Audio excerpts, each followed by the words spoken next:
കൂട്ടുകാരെ, ഞാൻ വൈകിട്ട് വന്നിട്ട് ചെടികളൊക്കെ കാട് കയറി, എല്ലാവരും കാട് കയറി. ഇനിയിപ്പം കാടൊക്കെ വെട്ടിയതാണ്, പക്ഷേ വീണ്ടും കാട് കയറി. ഇതാ കണ്ടോ, ഇതാണ് ഞങ്ങളുടെ രാജമല്ലി. രാജമല്ലിക്ക് അങ്ങ് മുകളിൽ പോയി. ഇതെല്ലാം കുറേ വെട്ടണം.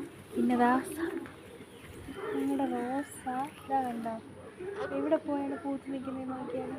വേണ്ട, അമ്മ നട്ടതാണ്. അമ്മയ്ക്കാണ് ഭയങ്കര ഇഷ്ടമാണ് റോസ, അങ്ങനെ നട്ടതാണ്.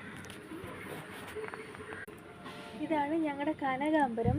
ഇപ്പം പൂവൊക്കെ കുറഞ്ഞേ, ഇപ്പം നല്ല വലിയ ചെടിയാണിത്.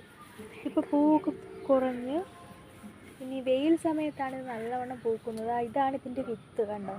അപ്പം ഈ വിത്ത് മണ്ണിലിങ്ങനെ തനിയെ കിടന്ന് മുളച്ച് കിടക്കും.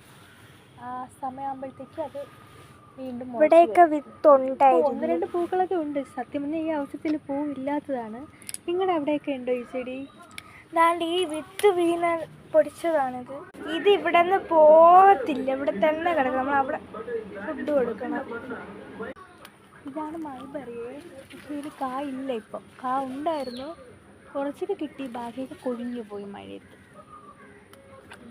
ഇതാണ് അമ്മ കാണിച്ച രാജമല്ലി. പിന്നെ അമ്മ കാണിച്ച റോസ ഉണ്ട്. അത് കാണാൻ പറ്റില്ല, അങ്ങ് മണ്ടേ ചെന്ന് പൂത്തിരിക്കുന്നുണ്ട.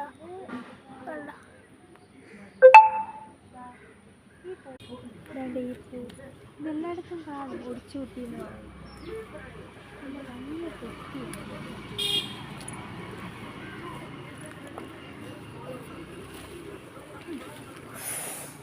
ഗൈസ്, പനിക്കൂർക്കല് ചവിട്ടി. ഇതാണ് ഞങ്ങളുടെ മഞ്ഞത്തി, കണ്ടോ. പിന്നെതാ ഇതാ അഗസ്തി. അഗസ്തിയിൽ നമുക്ക് നാളെ വിൽക്കുവെട്ടിന് പോകുന്നുണ്ട്. നാളെ ഒരു വിൽക്കുവെട്ടിന് താഴിക്കൽ തൂ കണ്ടു റോസ ഇക്കണ പറിച്ച് വെക്കുക അല്ലേ പാറു, മഴ വേണമെങ്കിൽ എല്ലാം പോയി. പിന്നെ ഇത് ഞങ്ങളുടെ അഗസ്തിയാണേ. ഇതിൽ വല്ലപ്പോഴുമൊക്കെ നമുക്ക് പറിച്ചെടുക്കാമെന്ന് പറഞ്ഞാൽ ഇറുത്തെടുക്കാമെന്നാണേ. അപ്പോഴേ മഴ രാത്രി പെയ്യുകയാണെങ്കിൽ എല്ലാം കൊഴിഞ്ഞു പോകും. നമുക്കിതൊന്ന് പറിച്ചെടുത്താലോ? വൈകിട്ട് വന്നിട്ട് കുറച്ച് നേരത്തെ ഇതുപോലെ പൂക്കളുണ്ട് ഇവിടെ. ഇത് കപ്പറട്ട്ലേഡിയാണ്. കണ്ടോ 2 റോസാപ്പൂ ഇവിടെയും ഉണ്ട്. രാജമല്ലി നോക്ക്, നമ്മുടെ ചെറിയതിലെ പൂത്ത്, കുഞ്ഞിലെ പൂത്ത് നോക്കി. സത്യം. പിന്നെ അവിടെ ഒരു സാധാ പപ്പക്കാണ് പപ്പയ. അപ്പം ഇത്രയുള്ള നമ്മളെ വിശേഷങ്ങൾ. Tata bye bye.